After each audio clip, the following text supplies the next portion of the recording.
Olá, jovens, meu nome é Thiago, sejam bem-vindos ao canal Ciência Elétrica e nessa aula nós vamos estudar como determinar a impedância de entrada e de saída em circuitos baseados nos parâmetros híbridos e nos circuitos baseados nos parâmetros de impedância. A impedância de entrada ela pode ser determinada simplesmente aplicando a lei de Ohm ali, né? Porque é a razão entre a tensão e a corrente de entrada para o sistema ali, ou circuito, considerando ali com ou sem carga conectada na saída, né? Já a impedância de saída, né, ela também é determinada aplicando ali a lei de Ohm, né, para calcular ali a razão entre tensão e corrente de saída, só que nesse caso nós não temos nem corrente e nem tensão na entrada do sistema. A análise será realizada com o circuito equivalente híbrido que nós estudamos lá na aula 184, tá? Então, caso você não tenha visto essa aula ainda, o link está na descrição desse vídeo, ok? As tensões de entrada e de saída, elas são determinadas aí simplesmente aplicando a lei de Kirchhoff para as tensões em cada uma das malhas, né? Bom, ainda nós temos essa expressão para a relação da corrente de saída pela corrente de entrada, conforme nós vimos lá na aula 184, ok? Então, até aqui, para quem assistiu a aula 184, não tem nenhuma novidade, beleza? Bom, substituindo I2 na segunda equação pelo seu valor obtido na terceira equação, nós temos essa expressão, tá? Então, aplicando essa primeira expressão, nós temos a equação de E1 escrita em função da corrente de entrada, tá? Aqui é álgebra simples, né? Então, a impedância de entrada, ela pode ser determinada em função dos parâmetros híbridos na forma da equação 1. Tá? Lembrando, né, a impedância de entrada vai ser a relação entre tensão de entrada e a corrente de entrada. Então, toda a manipulação matemática, pessoal, foi para obter essa relação. Agora, para o cálculo da impedância de saída, fazemos com que a tensão da fonte seja igual a zero, tá? Mas mantemos a resistência RS interna porque ela existe no sistema, né, em qualquer sistema real. Então, observe aí a modificação lá no circuito da figura 1.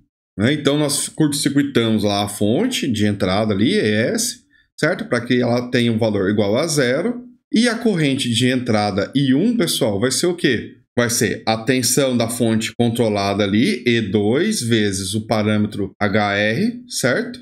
Dividido pela impedância que essa fonte enxerga ali naquela malha, que é o quê? O parâmetro HI mais a resistência RS, né? Por que tem aquele sinal de menos ali, pessoal? Apenas para reforçar o que nós vimos na aula 184. Porque a polaridade indicada na fonte controlada ali, ela está positiva em cima, isso significa que a corrente sairia por cima e iria no sentido anti-horário, correto? Nessa malha da esquerda. Mas o sentido da corrente I1 está no sentido contrário, né? E foi essa a corrente adotada lá quando nós aplicamos a lei de Kirchhoff para as tensões, né, para levantar o equacionamento dessa malha. Observe bem no começo da manipulação matemática ali.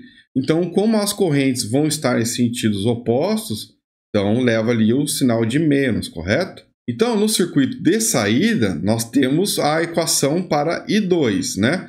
Ela é a corrente da fonte de corrente controlada mais a corrente que atravessa ali a nossa impedância de saída, né? Que é o inverso do parâmetro da admitância de saída, correto? Essa corrente I2 está se dividindo em dois ramos. Se eu substituir agora a corrente I1 no cálculo de I2, agora eu tenho essa outra expressão que agora I1 não aparece mais, correto? Ou seja, é apenas a relação ali entre I2 e E2. E por que eu estou fazendo isso, pessoal? Porque se eu quero calcular a impedância de saída, que é a relação, segundo a lei de Ohm, né, a tensão de saída pela corrente de saída, eu preciso deixar apenas I2 e E2. Olha aí, então, né, a impedância de saída, E2 por I2, resulta na equação 2. Então, a equação 1 e 2, elas são o quê? A equação da impedância de entrada e de saída, respectivamente, para o circuito da figura 1, né, que é o circuito que representa ali a correlação entre os parâmetros híbridos, já com uma carga conectada lá na saída. Bom, agora vamos ver um exemplo numérico para consolidar o que nós vimos até agora, tá? E se esse vídeo está contribuindo aí com os teus estudos, deixe seu like, né? E também se inscreva no canal, né? Caso não seja inscrito ainda, e ative as notificações para ser avisado aí sobre as próximas aulas, ok?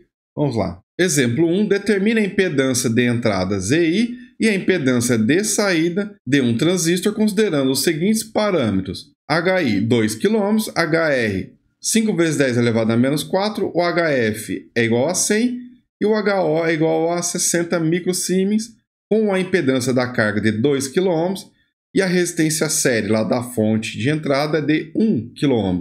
Bom, pessoal, então nós vamos aqui aplicar a expressão 1 que nós vimos nessa aula para calcular a impedância de entrada, né? Então, atribuindo os valores, nós temos ali 1,911 kΩ. E para a impedância de saída, né, é a equação 2 que nós acabamos de ver, que atribuindo os valores aí desse circuito, nós temos ali 23,077 kΩ. Então, uma vez modelado o circuito aí, pessoal, se torna bastante simples, né, fazer ali o cálculo da impedância de entrada e de saída desse sistema que representa, nesse caso aí, um transistor, tá, pessoal? Conforme nós vamos ver lá em eletrônica analógica, nós vamos revisitar esse assunto ainda lá, tá? Bom, agora vamos analisar o caso onde nós temos um circuito equivalente baseado em parâmetros de impedância. Na figura 2, nós temos o circuito equivalente conforme estudamos lá na aula 182. Aplicando a lei de Kirchhoff para as tensões na malha de entrada e de saída, nós vamos obter as seguintes equações para as correntes I1 e I2. É importante que você faça esse exercício aí também, tá? Bom, aplicando a segunda expressão na primeira, ou seja, substituindo o valor de I1 ali, pessoal, obtemos essa representação aí, que reescrevendo a fim de se obter a relação entre a tensão E1 e a corrente I1, temos a equação da impedância de entrada, aí, a equação 3, tá? Então, essa é uma forma de calcular a impedância de entrada a partir ali dos parâmetros de impedância do circuito equivalente, tá? Bom, para calcular a impedância agora de saída, nós vamos fazer que a tensão de entrada é igual a zero, correto? Então, observe na figura 2 que nós aplicamos um curto-circuito em ES. E aplicando novamente a lei de Kirchhoff para as tensões nas malhas de entrada e de saída, obtemos as seguintes equações para as correntes I1 e I2. Tá? Mais um exercício para vocês fazerem aí, chegar a essas expressões. Aplicando a equação de I1 na expressão para I2, temos essa outra expressão. Tá? Observe toda a manipulação matemática e algébrica, né? E isso é feito para poder reescrever essa expressão a fim de obter a razão de E2 sobre I2, né? Então veja que I1 é para sair da jogada aí, de forma então a chegar lá na equação 4, né? Que é a relação entre tensão de saída e a corrente de saída, ou seja, impedância de saída. O procedimento não é muito complicado não, pessoal, mas é importante que você faça isso como exercício, até para se acostumar e fazer a modelagem matemática dos circuitos, né? Bom, agora é hora de treinar, né? Então faça o download da lista de exercícios, o link está na descrição desse vídeo, tenta resolver e depois eu vou subir um vídeo para você conferir os resultados ali, né? Ver o teu desempenho acerca desse assunto. O link também para esse vídeo vai estar na descrição desse vídeo, ok? Bom, caso esse vídeo tenha contribuído aí com os teus estudos, né? Você gostou desse vídeo, deixe seu like, né? Também verifique a sua inscrição no canal, ative as notificações aí para ser avisado sobre as próximas aulas e ainda, né? Torne-se membro do clube do canal para que você tenha acesso ali a conteúdos exclusivos, né? Como treinamentos, por exemplo, e também vai estar ali contribuindo com a manutenção do laboratório, ok? Fique à vontade para deixar críticas, dúvidas ou sugestões na área de comentários. Forte abraço e até a próxima aula.